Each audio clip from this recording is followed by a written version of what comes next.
जय हिंद। जय हिंद दोस्तों।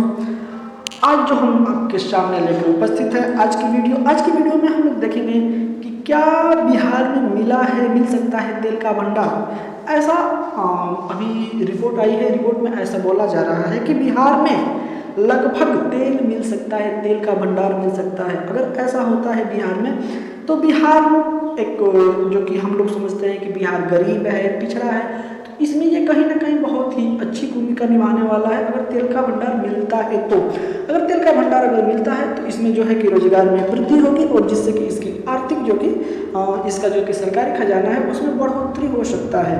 ठीक है, तो इस सेशन में आप बने रहिएगा लास्ट तक। देखते हैं कि इसमें क्या है और कैसे है। चलिए आइए चलते हैं आगे और देखते हैं क्या है। क्या बिहार में मिल सकता है तेल का भंडार?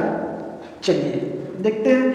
तो ONGC to drill willing Bihar. तो बिहार में ONGC है। ONGC आप जानते हैं कि भारत की वो कंपनी है ये जो कि तेल निकालती है समुद्र से, जमीन के अंदर से, जहाँ से भी मिलता है तो ये तेल निकालती है। ONGC का फुल फॉर्म होता है कि ऑयल नेचुरल गैस कॉर्पोरेशन। ठीक है, तो क्या है ONGC का फुल फॉर्म? ये आपको पेपर में कभी भी पूछ सकता है कि ONGC का फुल फॉर्म क्या होता है। तो ऑयल नेचुरल गैस कॉर्पोरेशन होता है इसका फुल फॉर्म, और इसका मुख्यालय दिल्ली में है। दिल्ली में इसका मुख्यालय है और ये इस्टेब्लिश की गई थी जो कंपनी है, तो ये की गई थी 14 अगस्त को। ठीक है, 14 अगस्त 1956 को इसकी स्थापना किया गया था। किसका? ONGC का। ठीक है, और इसका मुख्यालय कहाँ है, हेडक्वार्टर्स कहाँ है? तो ये दिल्ली में। चलिए इतना सारा चीज हो गया, अब देखते हैं आगे क्या है। आइए ONGC ये जो है कि समुद्र से भी ये निकालती है और जमीन के अंदर से भी ये जो है कि तेल निकालती है। और इसमें क्या होता है, ये कच्चा तेल निकालती है, फिर इसको जो है कि रिफाइनरी में भेजा जाता है और वहाँ से इसको पेट्रोल या फिर डीजल हुआ या फिर मिट्टी का तेल हुआ या फिर ग्रीसलीन हुआ या फिर उसके बाद ये गैस हुआ, ये सारी चीज़ें रिफाइनरी में ले जाने के बाद वहाँ से अलग किया जाता है। ठीक है, तो ये हमारा प्यारा भारत, और प्यारे भारत में ये है हमारा रहा बिहार, और बिहार में ऐसा सूचना मिल रहा है कि वहाँ पे तेल के भंडार मिल सकते हैं। ठीक है, तो चलिए आइए देखते हैं कि क्या है कैसे है।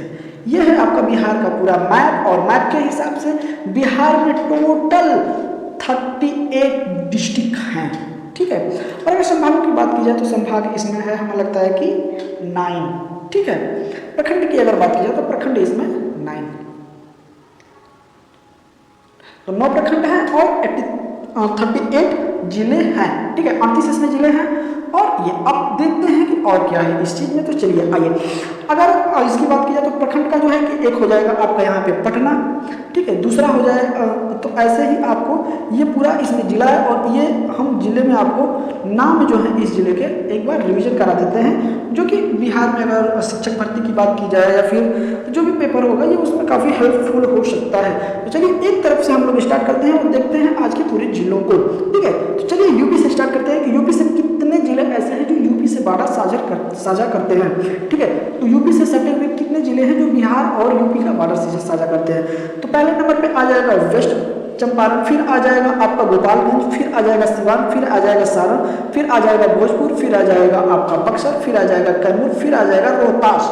इस तरह से अगर आप देखेंगे तो इसमें आपका आ जाएगा लगभग 6 या 7 जिले, 1 2 3 4 5 6 7 8 जिले आपके इसमें आ जाएंगे। ठीक है, जो कि यूपी से ये जिले जो है कि साझा कर रहे हैं। ठीक, अब आते हैं हम लोग, अब देखते हैं कि ये साझा करता है कौन। अब साझा करते हैं हम लोग बॉर्डर जो है कि नेपाल से। नेपाल से अगर देखेंगे तो वेस्ट चंपारण, ईस्ट चंपारण, सीतामढ़ी, मधुबनी, सुपौल, अररिया, किशनगंज, ये जिले हैं जो कि बिहार और नेपाल से बॉर्डर साझा करते हैं। ठीक है, आइए देखते हैं ऐसे ही हम लोग बंगाल से कितने बॉर्डर हैं जो साझा करते हैं। तो बंगाल से जब आएगा तो ये किशनगंज साझा करेगा, पूर्णिया साझा करेगा और कटिहार साझा करेगा, और थोड़ा सा हिस्सा आ जाएगा आपका भागलपुर। ये जिले हैं जो बंगाल से आपका बॉर्डर साझा करेंगे। ठीक है, अब आते हैं हम लोग नीचे की तरफ और दक्षिण की तरफ, और दक्षिण का जो एरिया है वो आपका झारखंड से बॉर्डर साझा करता है। ठीक है, माफ करिएगा कुछ त्रुटियां हो जा रही है बीच बीच में। ठीक है, तो और झारखंड से जो बॉर्डर साझा कर रहा है उसको हम लोग देखते हैं। तो ये हो जाएगा, यहाँ भागलपुर भी साझा करेगा, फिर उसके बाद बांका, जमुई, नेवादा, गया, औरंगाबाद, रोहतास, ये जिले हैं जो कि आपका बॉर्डर साझा करेंगे झारखंड से। ठीक है, उसके बाद हम लोग एक नज़र में इसमें कितने जिले हैं, सारे जिले को हम लोग देख ले रहे हैं। ठीक है, तो चलिए एक तरफ से देखते हैं, ये हो गया जिला, ये भी हो गया, ये भी हो गया, ये सारे जिले हम लोग जिस पर टिक लग चुका है वो जिले हम लोग उसका नाम हम लोग पढ़ चुके हैं। ठीक है, अब हम लोग शुरू करते हैं यहाँ से। ठीक है, यहाँ आपको बीच में दिख रहा होगा शिवहर, मुजफ्फरपुर, दरभंगा, समस्तीपुर, वैशाली। ठीक है, अब इसी के क्रम में हम लोग, अच्छा यहाँ जो नदी है ना, ये नदी जो जा रही है गंगा नदी ऐसे, ठीक है, ऐसे जो है कि गंगा नदी जो जा रही है तो ये बॉर्डर साझा करती है। तो गंगा नदी के हम लोग उत्तर में जो है, पहले इसको देख लेते हैं फिर दक्षिण वाले देख लेंगे। ठीक है, चलिए एक बार मैं आपको फिर से इसको कर दे रहा हूँ। यहाँ से गंगा नदी ऐसे होकर निकल रही है। ठीक है, ये नदी गंगा नदी जा रही है। ठीक, अब इसमें क्या है कि हम लोग इस गंगा नदी के ऊपर मतलब उत्तर की ओर जितने जिले हैं इसको हम लोग एक निगाह में देख लेते हैं, फिर दक्षिण वाले जिले देख लेंगे। ठीक है, अगर इसको हम कहते हैं तो इसको भी बोला जाता है कि ये उत्तर बिहार हो गया और ये दक्षिण बिहार हो गया। ठीक है, तो आइए देखते हैं, वेस्ट चंपारण, ईस्ट चंपारण, शिवहर, सीतामढ़ी, ठीक है, फिर उसके बाद मुजफ्फरपुर, सारण, सिवान, गोपालगंज, मधुबनी, दरभंगा, समस्तीपुर, सुपौल, मधुबनी, अरे मधेपुरा, सहरसा। ठीक है, और ये आ जाएगा आपका खगड़िया, अररिया, किशनगंज, पूर्णिया, कटिहार। ये आपके उत्तर के जिले खत्म हो गए। अब आते हैं हम लोग दक्षिण में।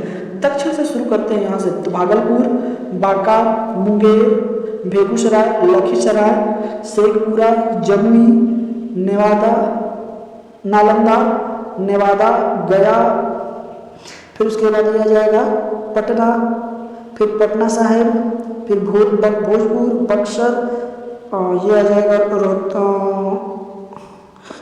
रोहतास, ये आ जाएगा आपका औरंगाबाद। ठीक है, तो ये हम लोग इसमें पूरे के पूरे डिस्ट्रिक्ट को देख लिए। अब हम लोग देखते हैं आगे क्या है। आइए आगे चलते हैं। तो बिहार में तेल और प्राकृतिक गैस की खोज हुई है, क्या यह है ये, इसके बारे में हम लोग पूरा डिटेल में देखते हैं। तेल और प्राकृतिक गैस की खोज के लिए 300 वर्ग किलोमीटर की भूमि का माप किया गया है, जिसका 3D भूकंपीय डेटा कलेक्ट किया गया है। ठीक है, इस आधार पर 2 कुओं की ड्रिल शुरू करने की तैयारी की जा रही है। कितना, तो पहले स्टार्टिंग में क्या होगा, तो 2 कुएं बनाए जाएंगे जिसमें ड्रिल शुरू की जाएगी और वहां से देखा जाएगा कि क्या तेल मिल रहा है। पहली ड्रिल की अगर बात की जाए तो 2024 में शुरू होने की आशंका जताई जा रही है, जो कि स्टार्टिंग हो सकता है। बिहार में अगर तेल मिलने की अगर देखा जाए तो बिहार में औद्योगिक क्रांति की भी उम्मीद यहाँ से जताई जा रही है कि जो कि बिहार में हम लोग देखते हैं हमेशा कि कोई भी फैक्ट्री नहीं है। अगर ऐसे बात किया जाए तो मीर कासिम था जो एक मध्यकाल जब हम लोग पढ़ेंगे तो बक्सर का युद्ध, उससे पहले जो है कि मीर कासिम ने आके यहाँ पे मुंगेर में वो है कि बारूद की फैक्ट्री डाला था। ठीक है, उसके बाद तो छोटी मोटी फैक्ट्री आई है, नहीं तो बिहार में ऐसा कुछ ज़्यादा रोजगार का कोई साधन है नहीं। तो उस हिसाब से अगर देखा जाए तो बिहार में औद्योगिक क्रांति की उम्मीद जताई जा रही है। तो इससे अगर क्रांति अगर आती है तो उसमें नए उद्योग मिलेंगे और रोजगार को बढ़ावा भी मिलेगा। जाहिर सी बात है कि जितनी भी फैक्ट्रियाँ यहाँ पर स्थापित की जाएगी तो उससे उद्योग रोजगार मिलेगा और नए उद्योग नए लोगों को, जैसे क्या होता है अगर एक फैक्ट्री अगर कहीं पर स्थापित की जाती है तो उस कंपनी में जो वर्कर होते हैं उनको रहना, खाना, फिर उसके बाद उनके लिए जो भी है सब्जी, मेडिकल, फिर ये सारी सुविधाएं वहाँ के इर्द गिर्द लोगों को मिलता है। क्योंकि अगर यहाँ पे जो वर्कर काम करने आएगा वो रहेगा कहाँ, तो रहने के लिए रेंट पे रूम लेगा, फिर उसके बाद खाएगा क्या, वहीं से किराना की दुकान लेगा, सब्जी की दुकान लगेगी, फिर वहाँ से अगर काम कर रहा है तो बीमार भी पड़ेगा, मेडिकल, तो बहुत सारी सुविधाएं वहाँ पे जो है जनरेट होता है, फिर वहाँ पे इनकम का एक स्रोत बन जाता है। ठीक है, चलिए आगे चलते हैं। आप देख सकते हैं ये हमारा उत्तर प्रदेश है। ठीक है, उत्तर प्रदेश का ये मैप है। अगर आप कहेंगे कि ये बिहार के में उत्तर प्रदेश का क्या है, तो उत्तर प्रदेश का बहुत ही इसमें मुख्य भूमिका है, क्योंकि ये जो गंगा बेसिन है ना, ये पूरे बिहार में तेल का उम्मीद नहीं जताया जा रहा है कि बिहार में तेल मिलेगा, क्योंकि ये जो गंगा बेसिन है पूरे बेसिन में ऐसी उम्मीद जताई जा रही है कि इस बेसिन में जो है कि तेल के भंडार मिलने की उम्मीद है। तो ये पूरे बेसिन की बात की जा रही है, ना कि पार्टिकुलर सिर्फ बिहार में बात कीजिए, लेकिन स्टार्टिंग होगा बिहार से ही। ठीक है, स्टार्ट होगा बिहार से, लेकिन ये पूरे प्रदेश की अगर पूरे गंगा बेसिन की अगर बात की जाए तो उसमें ये पूरा चीज दिया गया। तो उत्तर प्रदेश के भी कुछ हिस्से इसमें आ सकते हैं, जो कि अगर देखा जाए तो मुख्यतः ऐसे जो गंगा नदी आती है ना, तो ये गंगा नदी की बात की जा रही है। ठीक है, तो गंगा नदी में भी इसका हो सकता है कि कुछ बहुत बड़ा हिस्सा देखने को मिल सकता है आगे चल के। आइए देखिए, बिहार हो गया, उत्तर प्रदेश और पंजाब तक विस्तृत संपूर्ण गंगा बेसिन तेल और प्राकृतिक गैस का खोज का मार्ग प्रशस्त होगा। मतलब अभी तो ये स्टार्टिंग हुआ है सिर्फ बिहार में, लेकिन अगर देखा जाए तो ये बहुत बड़ा हिस्सा जो है ये हो जाएगा। अगर आप देखेंगे तो यहाँ पे सबसे ज़्यादा जनसंख्या निवास करती है, ये जो गंगा बेसिन है ना इसमें सबसे ज़्यादा जनसंख्या निवास करती है। और यहाँ पे सबसे ज़्यादा जो कि सबसे बड़ी बात है कि जीवन की मूलभूत जो संरचना होती है, फिर जो जीवन यापन करने के लिए जो हमें चाहिए, पहला चीज़ होता है हमें आवास, बहुत अच्छी जगह है, पानी चाहिए, हर एक चीज़ में पानी हमको पीना ही पीना है, पानी हमको चाहिए ही चाहिए।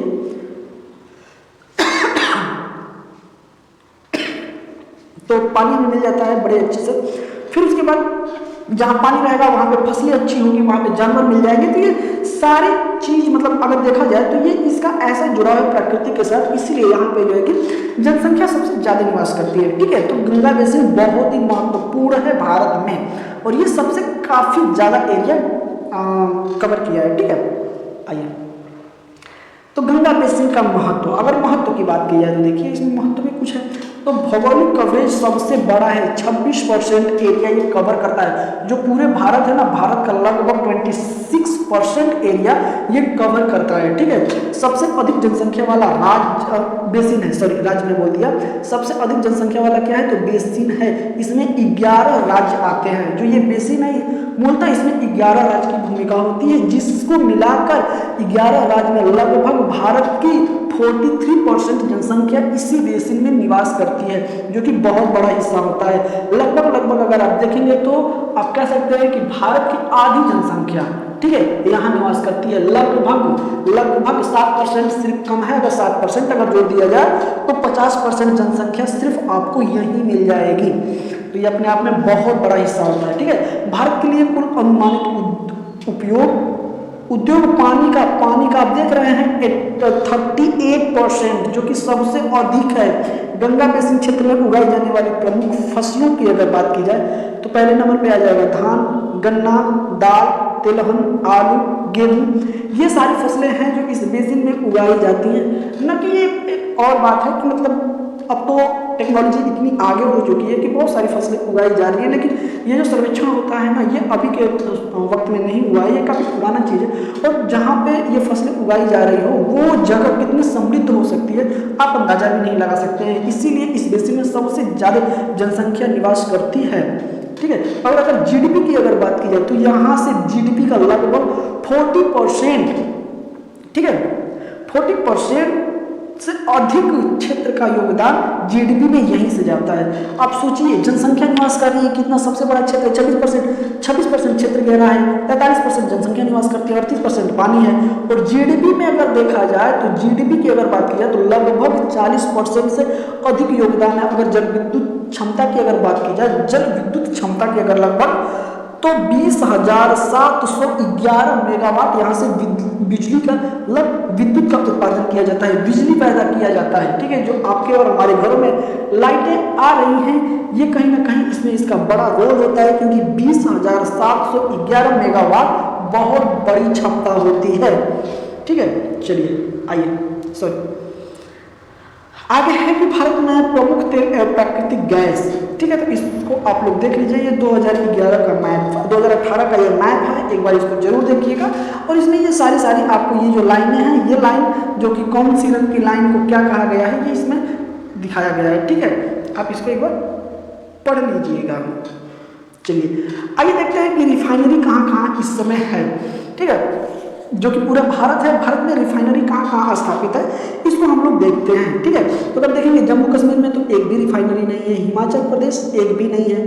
पंजाब का अगर बात की जाए तो पंजाब के भटिंडा में एक है, भटिंडा में एक है। फिर उसके बाद हरियाणा के पानीपत में है, फिर उसके बाद उत्तर प्रदेश मथुरा में है, फिर उसके बाद राजस्थान अपना प्यारा बाड़मेर में है। फिर उसके बाद अगर गुजरात की बात की जाए तो गुजरात में 3 है, एक है वंडीवार, फिर उसके बाद जामनगर, उसके बाद कोहली।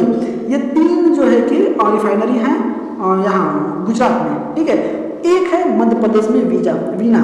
ठीक है, उसके बाद अब बिहार में आएंगे तो बिहार में बरौनी है। फिर उसके बाद एक है तो एक है गंगगोई गांव है। फिर उसके बाद गुवाहाटी है, फिर उसके बाद नुमड़ीगढ़ है, फिर उसके बाद डिब्रूगढ़ है। ठीक है, उसके बाद अगर आप आते हैं यहाँ पश्चिम बंगाल में तो ये आपको हल्दिया मिल जाएगा। उसके बाद पारादीप मिलेगा, उसके बाद पारादीप मिलेगा उड़ीसा में, ठीक है। फिर अगर उसके बाद आप आते हैं तो आंध्र प्रदेश में आपको विशाखापट्टनम मिलेगा, टीटी 1 मिनट क्या है ये, टीटीपका मिलेगा, ठीक है। उसके बाद आएंगे आप तमिलनाडु में, तो तमिलनाडु में 2 है, मलानी है। फिर उसके बाद है कि नागपट्टनम है, ठीक है, ये 2 है तमिलनाडु में। केरल में जाएंगे तो 1 है कोच्चि, उसके बाद 1 है मंगलुरु, बेंगलुरु नहीं मंगलुरु जगह है जो कि कर्नाटक में पड़ती है। तो ये सारी जगह है जहाँ पे भारत में रिफाइनरी है। रिफाइनरी का काम क्या होता है कि जो तेल आता है, कच्चा तेल हम लोग विदेशों से जो लेते हैं, फिर जो अपने यहाँ भी तेल थोड़ा बहुत निकाला जाता है जमीन के अंदर से, समुद्र के अंदर से, तो इन रिफाइनरी में भेज के उसको फिल्टर किया जाता है। उसमें सारी चीज़, जब कच्चा तेल निकलता है जमीन के अंदर से या फिर जमीन के अंदर से या समुद्र के अंदर से, तो उसमें सारा चीज़ एक ही साथ मिक्स रहता है। तो इन रिफाइनरी में भेज के उसको अलग अलग किया जाता है, ठीक है। आइए आगे है कि तेल और प्राकृतिक गैस निगम लिमिटेड, ठीक है। ओएनजीसी पर एक नज़र की अगर बात की जाए तो इसको भी हम लोग देख लेते हैं। ओएनजीसी का फुल फॉर्म मैंने आपको स्टार्टिंग में ही बताया था कि ऑयल नेचुरल गैस कॉरपोरेशन होता है और इसकी स्थापना 14 अगस्त 1956 को की गई थी और इसका मुख्यालय न्यू दिल्ली में है, ठीक है। महारत्न सार्वजनिक क्षेत्र उपक्रम, मतलब ये महारत्न की कंपनी है, जो कि इस कंपनी का जो कि ऑरेंज आता है वो महारत्न, हमारे यहाँ 3 कंपनियां होती है, रत्न, महारत्न और एक और होता है, शायद में ध्यान नहीं आता। ये 3 कैटेगरी में कंपनी को हमारे भारत में बांटा जाता है, ठीक है। एक रत्न होता है और एक महारत्न। तो ये महारत्न जो कि है कंपनी, उस श्रेणी में इसको रखा गया है। स्थापना की अगर बात की जाए तो 1995 में हुआ है, ठीक है। पेट्रोलियम और प्राकृतिक गैस मंत्रालय के अधीन है। भारत की सबसे बड़ी कच्चे तेल और प्राकृतिक गैस उत्पादित कंपनी है। भारतीय घरेलू उत्पादन में लगभग 70% योगदान होता है ओएनजीसी का, ठीक है। और ये है इसका लोगो, ये भी है इसका लोगो। और ये देखिए कच्चा तेल कैसे निकाला जाता है, फिर इसको रिफाइनरी में भेज के अलग अलग किया जाएगा।